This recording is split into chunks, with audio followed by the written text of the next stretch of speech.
Hola familia, buenos días. ¿Cómo están todos? Qué linda estuvo la alabanza, ¿verdad? Gracias a Dios, cada día estamos mejorando, ¿verdad? Y le damos gracias a Dios por este ministerio de alabanza que realmente es una tremenda bendición.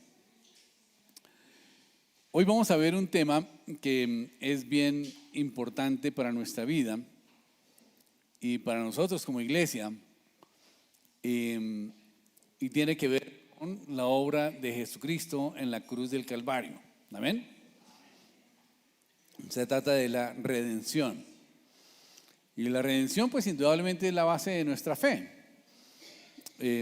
Yo sé que de pronto en la iglesia tenemos personas que vienen de otras iglesias, que han tenido una formación diferente, y no queremos entrar en discusiones doctrinales de si la salvación se pierde o no se pierde y cosas por el estilo, porque básicamente queremos que en las creencias esenciales tengamos unidad, y por eso quiero como repasar un poquito esas creencias esenciales para que nosotros podamos estar como en la misma sintonía, ¿no es cierto?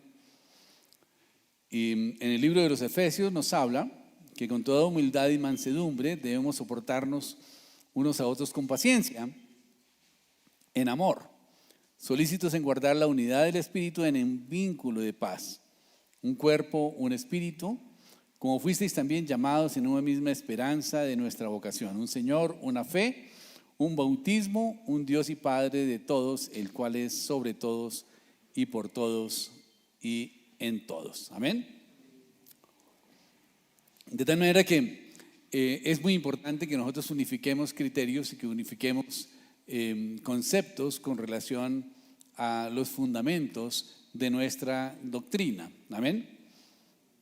Y tenemos algunas cosas que no son esenciales, como si la salvación se pierde o no se pierde. De hecho, hay muchas corrientes como los calvinistas, los arminianos, que algunos creen que la salvación se pierde, otros que no se pierde, pero no vamos a entrar en detalles y en esas discusiones que realmente son áridas, porque finalmente es un problema de concepción de qué es la salvación en un momento dado, ¿no es cierto? Y resulta que algunos dicen que la salvación la conseguimos aquí mismo y que ya somos salvos y por lo tanto podemos hacer lo que queramos y no vamos a perder nunca la salvación, porque dice nuestro Señor Jesucristo que a los que entregó en su mano nadie se los va a arrebatar, ¿verdad? Pero por otro lado hay otros textos bíblicos que nos dicen que si no nos arrepentimos, entonces nuestro nombre va a ser borrado del libro de la vida, de tal manera que pues ahí hay una contraposición en las dos doctrinas, y no queremos entrar en discusión en ellas porque finalmente va a ser una discusión árida que no nos va a llevar a ningún lugar, ¿no es cierto? Pero lo que sí quiero decirles es que la salvación realmente nosotros la vamos a experimentar completamente cuando nuestro cuerpo sea glorificado. Amén. Porque la salvación es justamente eso. La salvación es no solamente ser libres de la condenación eterna, libres de la maldición, libres de la ruina, sino que también nuestro cuerpo sea glorificado y sea transformado en un cuerpo incorruptible, como fue el cuerpo de nuestro Señor Jesucristo después de su resurrección. Amén.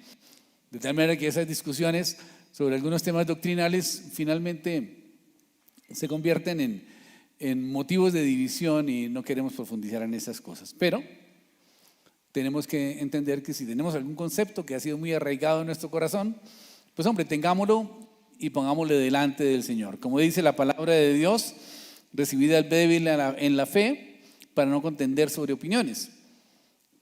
Tú quieres ser juzgado, ¿tú quién eres? ¿Que juzgas al criado ajeno? O sea, nosotros no tenemos por qué estar juzgando a una persona porque piense un poco diferente a lo que nosotros estamos pensando. Dice, para su propio Señor está en pie o cae. O sea, esa creencia Él la tiene y es para el Señor y para su relación con Dios. Y no podemos obligarlo a que crea otra cosa. Puede ser que nosotros le demos argumentos y le demos una orientación, pero cada uno es libre de creer lo que crea, ¿no es cierto? Lo que quiera. De manera que cada uno de nosotros dará cuentas a Dios de sí mismo. Eso es lo que dice aquí en Romanos 14, ¿no? Dice, ¿tienes fe? Tenla para contigo delante de Dios. No trates de imponerle la fe a otras personas, ¿no? Ahora, ¿qué es lo importante? Lo importante es que nuestra iglesia se caracteriza porque nosotros seamos instrumentos del amor de Dios para los demás. Dice 1 Corintios que si tengo el don de la profecía y entiendo todos los misterios y todo el conocimiento y tengo una fe que logra trasladar montañas, pero si no tengo amor, nada soy. Así que lo más importante muchas veces no son los conocimientos doctrinales, sino realmente la práctica del amor. Porque dice en la Biblia que el amor de Dios ha sido derramado en nuestros corazones para que nosotros seamos instrumentos del amor de Dios. Y nosotros no vamos a poder dar amor a los demás si no primero somos receptores del amor de Dios. Así que tenemos que tener dispuestos y abiertos nuestros corazones a recibir ese amor que el Señor quiere darnos y experimentar ese amor que Dios nos da como Padre. Y en nuestras creencias esenciales, voy a hacer un recorrido pequeñito sobre algunos fundamentos de nuestra fe. Creemos acerca de Dios que Él es el creador y el regidor del universo y ha existido eternamente en tres personas: Padre, Hijo y Espíritu Santo, que son tres personas distintas, pero son un solo Dios. Amén. La otra cosa que creemos fundamental es que Dios nos creó a su propia imagen. A imagen de Dios nos creó y nos creó también no para morir, sino para vivir eternamente. Pero por causa del pecado la muerte entró al hombre y entonces el Señor decidió pues poner límite a los años del hombre. Pero cuando Dios creó al hombre, lo hizo en una decisión de consenso. Se reunió el Padre, el Hijo y el Espíritu Santo y dijeron: hagamos al hombre a nuestra imagen, conforme a nuestra semejanza, y señoree en los peces del mar, en las aves de los cielos y en las bestias de toda la tierra y en todo animal que se arrastra sobre la tierra. Y creó Dios al hombre a su imagen, a imagen de Dios lo creó, varón y hembra los creó. Amén. O sea que cuando Dios creó al hombre, lo creó varón y hembra.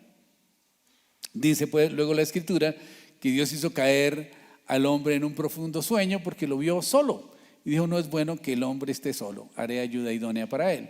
Y dice en la palabra de Dios que tomó una costilla y con esa costilla del hombre formó a la mujer. En otras palabras, la costilla significa cavidad. Pudiéramos decir que cuando Dios creó al hombre, varón y hembra lo creó, y después cuando hizo caer al hombre en un profundo sueño, Dios tomó todos los atributos femeninos que había en el hombre y con ellos formó a la mujer. Y cuando Dios conoce a la mujer, dice: este sí es carne de mi carne y hueso de mi hueso. Y dice que por lo tanto será llamada varona. Amén. Pero el hombre cayó en pecado. Y el caer en pecado indudablemente introdujo el mal en la humanidad. Y vemos que inicialmente se entró el mal en el corazón del hombre, entró el mal en la naturaleza, y por eso vemos los desastres naturales. Y por último entró el mal institucional, que es el que nosotros estamos viviendo en esta época en una forma tan marcada y tan expuesta. El mal institucional implica que nuestras instituciones, nuestros gobiernos están legislando simplemente para legalizar el pecado y están legislando para llamar a lo malo bueno y a lo bueno malo. De alguna manera estamos contraviniendo totalmente la palabra de Dios. Y esto indudablemente es una manifestación del mal que entró por causa del pecado. Y por eso también Dios le puso límite a la vida del hombre. En Génesis 22 dice que el Señor se dio cuenta que el hombre sabía el bien y el mal. Y al saber el mal, indudablemente la tendencia es más a hacer el mal que a hacer el bien. Y por lo tanto dice el Señor que no alargue el hombre su mano y tome del árbol de la vida y coma y viva para siempre. Antes el hombre tenía la oportunidad de comer del árbol de la vida, ese árbol que estaba en el medio del huerto, y podía vivir para siempre. Pero cuando el hombre cayó en pecado y entró la maldad en el hombre, Dios dijo: no es bueno que el hombre tenga una vida tan larga, así que vamos a cortar y a poner límite a su vida y no vamos a permitir que siga comiendo del árbol de la vida y viva para siempre. De tal manera que dice en la palabra que en el versículo 31 del libro de Génesis capítulo 3, que Dios puso un ángel con una espada refulgente impidiendo al hombre el paso al árbol de la vida para que no coma y viva para siempre. Amén. De tal manera que por esa razón, por causa del pecado, entró la muerte en el hombre. Otro fundamento que tenemos nosotros como creencia, y esto es una realidad, es que Dios es eterno. Dios ha existido desde el principio. En el Salmo 92 dice: antes de que naciesen los montes y formases la tierra y el mundo, desde el siglo y hasta el siglo, tú eres Dios. Dios realmente es eterno. Y Él, cuando creó al hombre, quiso que el hombre fuera eterno, pero por causa del pecado del hombre, el hombre perdió esa opción de poder vivir eternamente. Pero Dios rescata al hombre y le vuelve otra vez esa vida eterna a través de Jesucristo. Dice la palabra de Dios en Hechos 16:31: cree en el Señor Jesucristo y serán salvos tú y tu casa. Jesucristo pagó por los pecados del hombre, y al pagar por los pecados del hombre, indudablemente recupera el hombre su condición original en la cual fue creada, y es que el hombre entonces tendrá vida eterna, pero tendrá una vida eterna en un cuerpo diferente, en un cuerpo glorificado, un cuerpo que no tiene la tendencia pecaminosa que todos tenemos. Es un cuerpo que indudablemente vamos a recibir en el momento en que nuestra vida, nuestro cuerpo sea transformado, y eso va a ser en el momento en que se manifieste la salvación en el día postrero, o sea que estamos hablando después del juicio. Amén. Pero Dios quiere que su reino sea extendido en todo el mundo, y por eso nos dio una gran comisión, y esa comisión es una de las razones por las cuales nosotros existimos como iglesia. Vimos en días pasados que nosotros existimos en la iglesia para cumplir con el gran mandamiento. ¿Cuál es el gran mandamiento? Amar a Dios sobre todas las cosas y al prójimo como a nosotros mismos. Y ahí entonces estamos definiendo dos funciones prioritarias de la iglesia, y uno es demostrar el amor de Dios y otro demostrar el amor hacia los hermanos. Amén. ¿Cómo manifestamos nuestro amor a Dios? Obedeciendo su palabra, guardando sus mandamientos.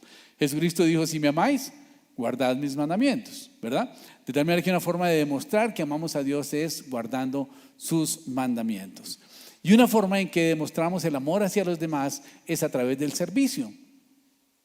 De tal manera que nosotros servimos a los demás por amor a Dios y por amor a los demás como a nosotros mismos. Y ese gran mandamiento que el Señor nos da de amarlo sobre todas las cosas es algo que tenemos que cumplir cada día, y es el primer mandamiento que muchas personas desobedecen porque no le dan el primer lugar a Dios en sus vidas. Y Dios estableció la ley, y estableció la ley quiere decir que Él dio unas instrucciones para que la ley se cumpla. ¿Y qué sucede cuando no cumplimos la ley? Pues indudablemente la transgresión a la ley trae consecuencias, y ustedes las pueden leer en el libro de Deuteronomios, en donde nos habla sobre las bendiciones que Dios estableció a la obediencia de su palabra, pero también están las maldiciones que Dios decretó si nosotros desobedecemos su palabra. Y hay una gran cantidad de maldiciones que se han cumplido en nuestra vida y que seguramente puede ser que estuviéramos viviendo, que hayamos vivido en el pasado, que vienen como consecuencia de que nosotros no hemos cumplido con la palabra de Dios. Y hay una serie de maldiciones que pues realmente son muy evidentes. Yo no sé si me puedo tomar un poquito el tiempo de leer algunas maldiciones aquí en la Biblia que pudiéramos nosotros ver como algo realmente muy evidente, ¿no es cierto? Y quiero referirme en este momento a Deuteronomios capítulo 28, versículo 47, que se refiere a la maldición que lastimosamente el pueblo judío tuvo que asumir por no haber cumplido la ley de Dios. Todos sabemos del holocausto judío, y todos sabemos que desafortunadamente se dio esta situación como consecuencia también de la ley establecida. Yo sé que no es fácil decirlo de esta manera, pero es muy evidente. En aquel tiempo, recuerden ustedes que los judíos tenían básicamente dominado el mercado de capitales en Europa, y de alguna manera habían controlado prácticamente la banca, el comercio, y la gente estaba endeudada con los judíos, ¿no? Pero quizás ellos se olvidaron de servirle a Dios como el Señor lo pide. En el Antiguo Testamento nos habla de que nosotros tenemos que enseñar del amor de Dios. Y es una de las misiones que siempre Dios estableció en su palabra, y quizás ellos prefirieron reunirse en guetos y solamente disfrutar de las bendiciones que Dios tenía para sus vidas, y eso trajo consecuencias en su vida. Y dice en la palabra: por cuanto no serviste a Jehová tu Dios con alegría y con gozo de corazón por la abundancia de todas las cosas. O sea, el Señor se goza en bendecirnos, pero el Señor nos bendice para que tengamos abundancia en todas las cosas, con el propósito de que nosotros le sirvamos a Él.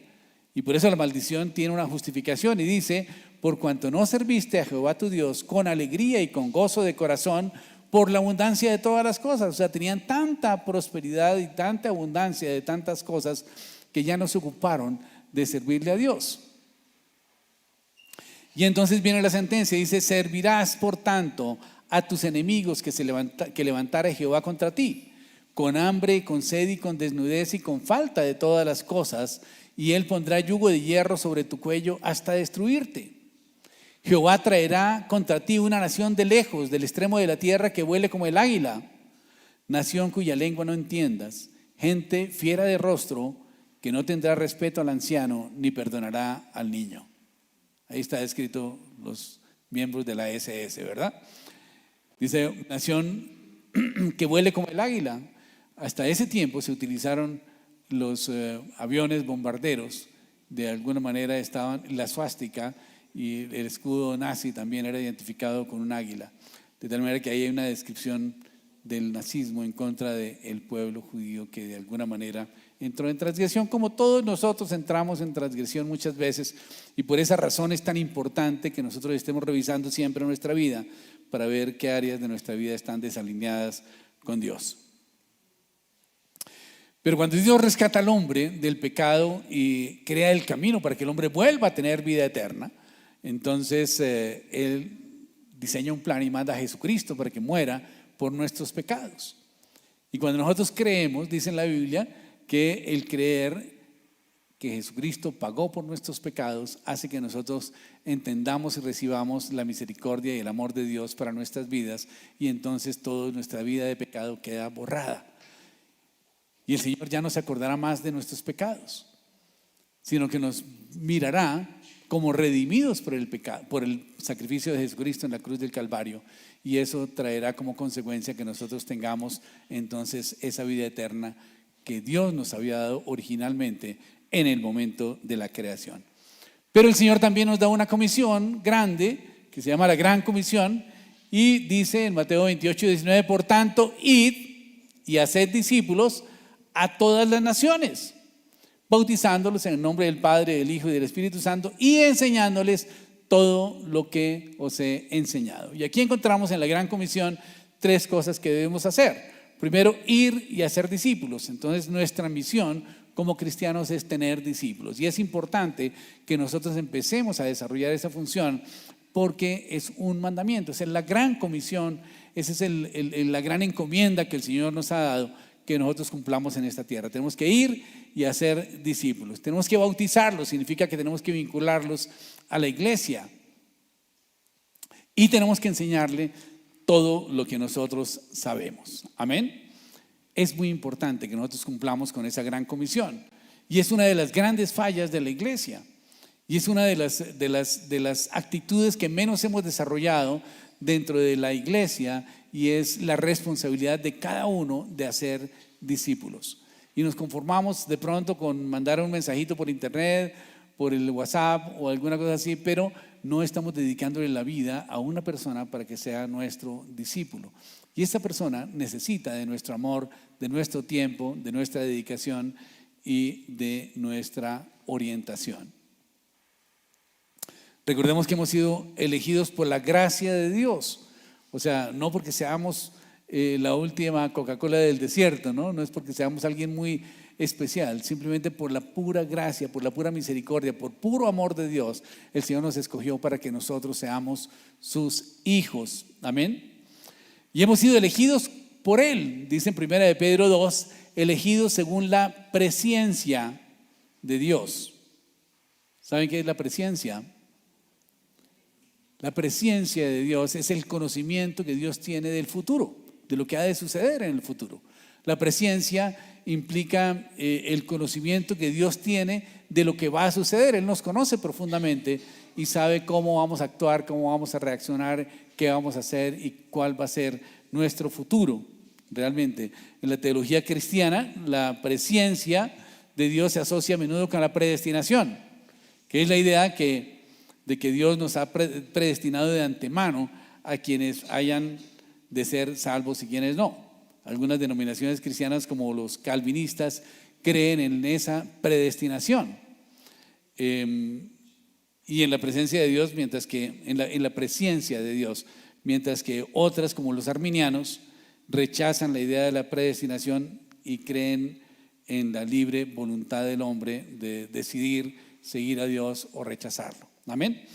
Pero de todas maneras dice en la palabra de Dios que nosotros hemos sido elegidos por el conocimiento que Dios tiene del futuro, de lo que va a suceder,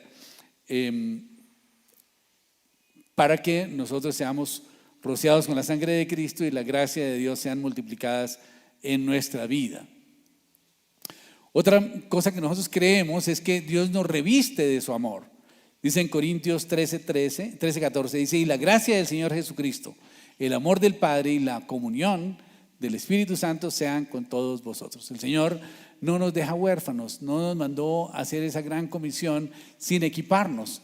Dice en la Biblia que Él nos dio de su gracia, y la gracia es algo que nosotros recibimos sin merecerlo. Es algo que nosotros recibimos por la pura misericordia de Dios. De tal manera que nosotros recibimos la gracia del Señor Jesucristo, recibimos también el amor de Dios y adicionalmente tenemos la comunión con el Espíritu Santo. Y la comunión con el Espíritu Santo es la que nos permite llevar una vida de santidad, una vida de victoria, una vida de una relación exitosa con Dios. Porque el Espíritu Santo de Dios se manifiesta en nuestras vidas a través del amor, a través del poder y a través del dominio propio. Dice en la Biblia que el Espíritu Santo es un espíritu de poder, de amor y de dominio propio. De tal manera que cuando el Espíritu Santo de Dios está en nosotros, lo primero que se nos manifiesta es el amor hacia los demás. Volvemos a ser más sensibles, empezamos a entender el dolor ajeno, empezamos a tener consideración por las personas que están en situaciones difíciles, etc. De tal manera que digamos que nuestra actitud hacia estas personas empieza a cambiar de adentro hacia afuera. Posteriormente, tenemos también nosotros la capacidad de vencer la tentación, porque ese Espíritu Santo es un espíritu que nos da dominio propio, nos permite dominar nuestras emociones, nuestras tendencias pecaminosas y nos muestra el camino para poder huir de la tentación. Amén. Ahora, ¿qué creemos acerca de Jesucristo? Jesucristo es el Hijo de Dios. Jesucristo vivió una vida humana sin pecado al haber sido concebido por obra y gracia del Espíritu Santo. ¿Por qué razón? Porque Él no heredó la maldición que nosotros heredamos. Él no fue concebido por simiente de hombre, Él fue concebido por simiente de mujer. Amén. Y la diferencia es que la mujer no hereda maldición sobre sus hijos. Amén. Eso tengámoslo claro. Y por eso la mujer está en gran estima delante de Dios, porque la mujer no transmite maldición sobre sus hijos. La maldición la transmite el hombre a través de su genética. De tal manera que cuando Dios permite que María conciba por obra y gracia del Espíritu Santo, lo que hizo fue hacer que ella misma produjera su propia simiente, y era una simiente que no tiene origen del hombre, sino que era una simiente de origen del Espíritu Santo. Amén. Y por lo tanto no había maldición sobre la vida de Jesús. Él no heredó esa tendencia pecaminosa que todos nosotros heredamos. Y Él pudo vivir toda su vida, sus 33 años, sin considerar el pecado como una opción para su vida. ¿Por qué? Porque para Él era algo que era absolutamente inaceptable.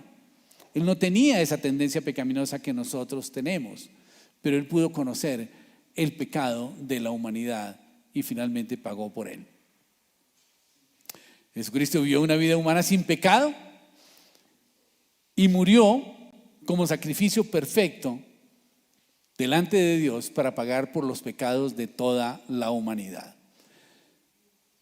La sangre de los demás profetas que murieron en nombre de Dios no era suficiente para pagar por los pecados de toda la humanidad, porque era sangre que estaba contaminada por el pecado. Pero la sangre de Jesucristo nunca estuvo contaminada por el pecado. Estaba en la misma condición de la sangre de Abel antes de haber pecado. De tal manera que por esa razón, únicamente el sacrificio de Jesucristo era suficiente por el pago de los pecados de toda la humanidad que se cometieron después de Abel. Amén. Jesucristo resucitó al tercer día para demostrar su poder sobre el pecado y sobre la muerte. Y dice en la Biblia que Él ascendió al cielo y volverá otra vez a la tierra para reinar como Rey de Reyes y Señor de Señores. Amén. Ahora tenemos que creer que Jesucristo existía aún antes de su nacimiento. Dice en la palabra de Dios en el libro de Juan, capítulo 1, versículo 1, que en el principio era el Verbo, y el Verbo era con Dios, y el Verbo era Dios. Y el versículo 14 dice: aquel Verbo se hizo carne y habitó entre nosotros, y vimos su gloria como del unigénito del Padre, lleno de gracia y de verdad. Gracias. Ahora bien, Jesucristo era en el principio con Dios. Él era el Verbo. Dice que todas las cosas por Él fueran hechas. O sea que Él fue el creador del universo. Amén. Pero no fue solo. Dice que Él participó en la creación. Dice: todas las cosas por Él fueron hechas, y sin Él nada de lo que ha sido hecho fue hecho. O sea, Jesucristo participó en toda la creación. Dice: en Él estaba la vida, y la vida era la luz de los hombres. O sea, uno de los aportes importantes que hizo Jesús fue impartir la vida en la creación. Dice que la luz en las tinieblas resplandece, y las tinieblas no prevalecieron contra ella. Siempre que estamos en un lugar oscuro y prendemos una luz, las tinieblas se van. Nunca hay una competencia de ver a ver quién puede más y la luz de las tinieblas. Las tinieblas desaparecen cuando existe la luz, porque realmente las tinieblas son ausencia de luz. Ahora, no solamente Jesucristo pagó por nuestros pecados, sino que también nos dio su propio Espíritu, nos dio el Espíritu Santo de Dios para que viviera en nosotros, para que nos guiara, para que nos ayudara y nos llevara a toda verdad. Y esto lo anunció el Señor y dijo que recibiríamos el Espíritu Santo si amábamos a Dios y guardábamos sus mandamientos. Eso está en Juan 14:15. Dice: si me amáis, guardad mis mandamientos, y yo rogaré al Padre y os dará otro consolador, que esté con vosotros para siempre, el Espíritu de verdad, el cual el mundo no puede recibir porque no lo ve ni le conoce. Pero vosotros le conocéis porque mora con vosotros y está en vosotros. Y se refiere a ese espíritu de poder, de amor y de dominio propio que el Señor nos da cuando nosotros amamos al Señor, cuando nosotros aceptamos a Jesucristo como nuestro Señor y Salvador, y cuando nosotros guardamos los mandamientos. Y podemos decir que Jesucristo vive en nosotros. Cuando nosotros llegamos a aceptar a Jesucristo como nuestro Señor y Salvador personal y entregamos nuestra vida, demostramos nuestro amor a Dios obedeciendo sus mandamientos, podemos declarar, como declaró Pablo en Gálatas 2:20, que dijo: con Cristo estoy juntamente crucificado, y ya no vivo yo, mas vive Cristo en mí. Y lo que ahora vivo en la carne, lo vivo en la fe del Hijo de Dios, el cual me amó y se entregó a sí mismo por mí. Dice: en aquel día vosotros conoceréis que yo estoy en el Padre, y vosotros en mí, y yo en vosotros. Esta relación entre el Padre, Jesús y nosotros es una relación de integración que el Señor hace a través del Espíritu Santo. El Padre está en Jesús, Jesús está en el Padre, pero Jesús está en nosotros y nosotros estamos en Él también. De tal manera que cuando nosotros amamos a Dios, cuando amamos a Jesús, obedecemos sus mandamientos, tenemos que reflejar el amor del Padre a través de nuestra vida, y la gente puede percibir que Jesucristo vive en nosotros. Amén. La obediencia de la palabra de Dios es una evidencia de que nosotros amamos a Dios. Dice: el que tiene mis mandamientos y los guarda, ese es el que me ama. Y el que me ama será amado por mi Padre, y yo le amaré y me manifestaré a él. Amén. Entonces, importante saber que si nosotros amamos a Dios y guardamos sus mandamientos, estamos demostrando que amamos a Dios. Y si lo amamos, el Padre nos va a amar a nosotros y Jesús nos va a amar y Él se va a manifestar también en nuestra vida delante de nosotros. Jesús nos prometió el Espíritu Santo. Dice en la palabra también: os he dicho estas cosas estando aún con vosotros. Mas el Consolador, el Espíritu Santo, a quien el Padre enviará en mi nombre, Él os enseñará todas las cosas y os recordará todo lo que os he dicho. La paz os dejo, mi paz os doy. No la doy como el mundo la da. No se turbe vuestro corazón ni tenga miedo. El Espíritu Santo de Dios es para que esté con nosotros y para que tengamos una relación fluida y permanente con Él. Una relación de amistad, de compañerismo, de dependencia del Espíritu Santo de Dios. El Señor Jesucristo finalmente subió al cielo nuevamente y dice en la Biblia que Él fue a preparar lugar para nosotros. En Juan 14:3 dice: si me fuera y os preparara el lugar, vendré otra vez y os tomaré a mí mismo, para que donde yo estoy, vosotros también estéis. Y entonces note que aquí pareciera que estuviera mal redactado. Dice: os tomaré a mí mismo. ¿Y por qué dice os tomaré a mí mismo? Porque nosotros somos el cuerpo de Cristo. Quiere decir que Él viene por su cuerpo, que es su iglesia, y se lo va a llevar nuevamente para que estemos en el lugar donde Él esté. Así que hay una promesa de que Jesucristo viene nuevamente a llevarnos a su presencia para que estemos en el lugar con Él. Jesucristo fue declarado Hijo de Dios. En Romanos 1:3 dice acerca de su Hijo, nuestro Señor Jesucristo, que era del linaje de David según la carne, que fue declarado Hijo de Dios con poder, según el Espíritu de Santidad, por la resurrección de entre los muertos. Y algo muy importante, y es que Dios estableció la ley. Y como estableció la ley, también estableció las maldiciones a la transgresión de la ley. Y esto tenemos que ser conscientes y tenemos que saberlo, porque hay consecuencias cuando nosotros transgredimos la ley. De hecho, cuando vamos a más de 50 kilómetros por hora, de pronto por la avenida Boyacá, a la semana nos llega un sobrecito que dice: señor, usted tiene un comparendo por exceso de velocidad, ¿no es cierto? Estamos transgrediendo la ley y toca pagar 585,000 pesos, ustedes lo saben. De tal manera que cuando nosotros incumplimos la ley de Dios, también hay una infracción y hay algo que tenemos que pagar. Y hay consecuencias a nuestra vida si nosotros incumplimos la ley de Dios. Pero dice la palabra de Dios que es imposible cumplir toda la ley. Porque si infringimos solamente uno de los acápites de la ley, ya estamos infringiendo toda la ley. De tal manera que el hombre no fue diseñado para obedecer completamente la ley. Cuando el hombre cayó en pecado, Dios de alguna manera sacó la ley para que el hombre se ocupara de tratar de obedecer la ley, pero finalmente nunca iba a poder cumplir la ley completamente. Por eso dice en la Biblia que la ley fue establecida para que el hombre tenga conciencia de que es un pecador, de que no puede cumplir con toda la ley. Y por eso dice en la Biblia que Dios muestra su amor para con nosotros en que a pesar de que somos pecadores, Cristo murió por nosotros. Y cuando Cristo murió por nosotros, Él llevó toda maldición que había sobre nuestras vidas por causa de nuestra desobediencia a la ley. Y la maldición se refleja en nuestras vidas en varias áreas, ¿no es cierto? Una, la condenación eterna. O sea, cuando estamos en maldición quiere decir que nuestro lugar no va a ser el cielo, sino va a ser el lago de fuego y azufre. Amén. Que es la muerte segunda. O sea que la maldición trae consigo la muerte segunda.